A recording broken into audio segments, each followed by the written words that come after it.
Hi guys, welcome to Import Garage. Today we'll be talking about brake master cylinders. Now, brake master cylinder is responsible for sending the fluid to the calipers when you push the brake pedal. So if you bled your brakes and you're still feeling a little too soft, we're gonna have to replace the brake master cylinder. Come with me. So this is the anatomy of your braking system.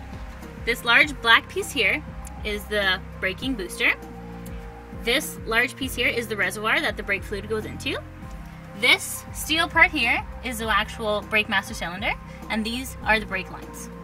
Okay, so the first step is we need to unbolt the brake lines. So we'll be using a 10mm wrench, and depending on how old your car is, some WD-40 to lube it up.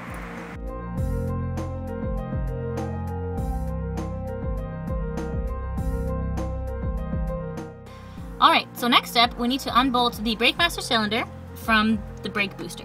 And we're going to use a 12mm wrench, and we're going to just do that here.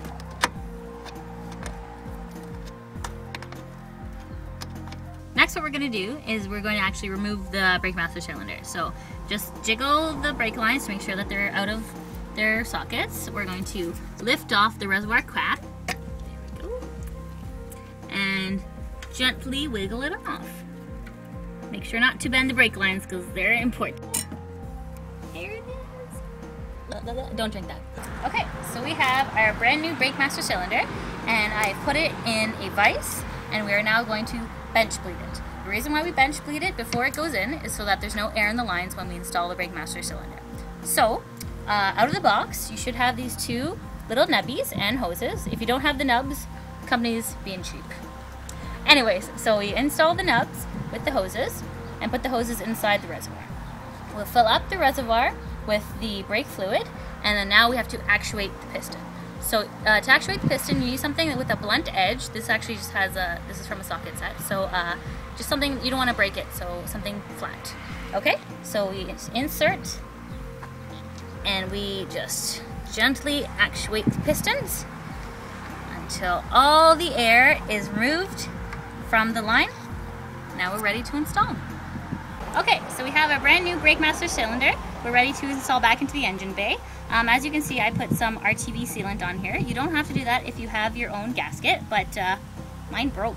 So I'm just gonna put that on, and we're putting it on now because we can get a better angle at it, because once it's in there, it'll be hard to make sure we don't have anything on the rubber seals. Okay, so right now we're going to take these hoses and reinstall our brake lines back into these spots. Now, understanding the laws of gravity, liquid is at its highest point, so it'll want to escape through these open parts. So we gotta work quickly, but skillfully. Okay, so we got our steel brake lines back into the brake master cylinder.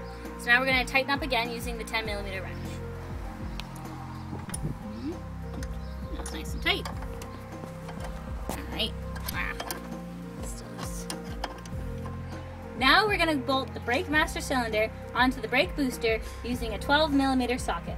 Before you do, make sure you put anti-seize on the studs to ensure that the bolts don't seize onto the studs.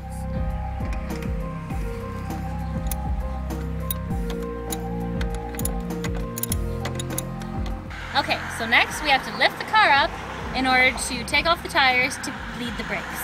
The order of bleeding brakes is left rear, right rear, front right, front left. So in order to do that, we're going to use a low profile jack. We're going to jack it up from the diff and use the jack stands to secure.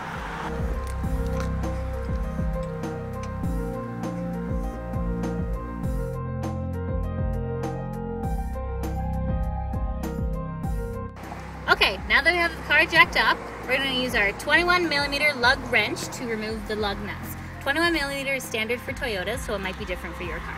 Okay, and we're going to go counterclockwise. Go.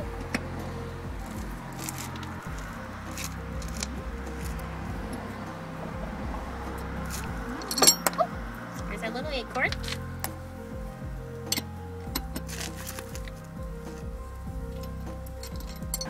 This is heavy. Right, here it comes. Alright, now you go play with the other tires. Here is our caliper! Okay, So here you can see our exposed caliper. We have the brake pad here, but what we're looking for is the bleeder, which is this little part here. So we're going to just loosen it. We're not taking it off completely. Make sure you have something to catch the brake fluid in. So the gravity bleed that we're doing is just when you don't have a partner. It usually takes about 10 minutes, a little time consuming, but it still works just the same. So here we're going to turn it counterclockwise. Just a little bit more. And there we go. The last step, you'll be doing a full brake bleed. For this, you'll need a partner. You'll be sitting in front of the caliper, and your partner will be sitting in the driver's seat. Hi! Your partner needs to listen to your instruction very carefully, or you will risk getting air back into the system. Okay, for this part, make sure that your driver's foot isn't on the brake. So I will now open the valve, and I will tell my driver to press down the brake by saying, go ahead.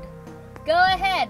When she tells me to go ahead, I will push the brake all the way down to the floor, and I will say, floor, but not let go of the brake until she tells me.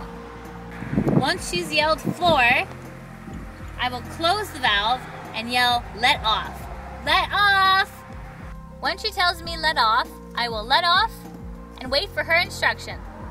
Once she's yelled off, I can reopen the valve and repeat the process. We're going to repeat the process until we have a full clean stream of fluid with no sputters and no bubbles. Alright, you should be all done. Your brakes will be nice and firm, just the way I like it. See you next time on Import Garage.